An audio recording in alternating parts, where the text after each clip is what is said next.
This second video, ituturo ko sa inyo kung paano tayo mag-recharge gamit yung GCash, yung crypto. Ganito lang po guys, pag nandito nakapag-login na po tayo. Dito tayo sa part ng reload po guys. Pindutin po natin itong reload na button. Ayan.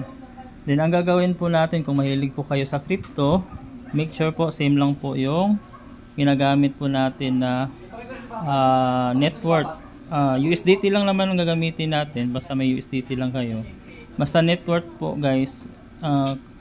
Yung mahilig sa crypto, alam nyo naman guys. Then yan, ERC20, then BIP20 na USDT. Dapat puro USDT po yun.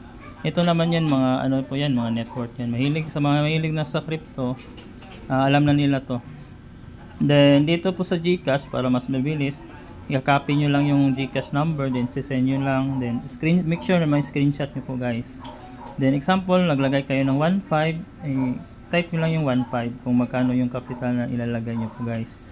Then dito sa choose file, pipindutin nyo lang yan, tapos pupunta yan sa gallery nyo kung saan nyo in-screenshot yung resibo nyo guys.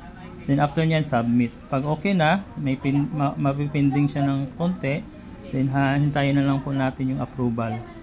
Ngayon guys, pag okay na, ito na po yung gagawin natin, yung buy CTP.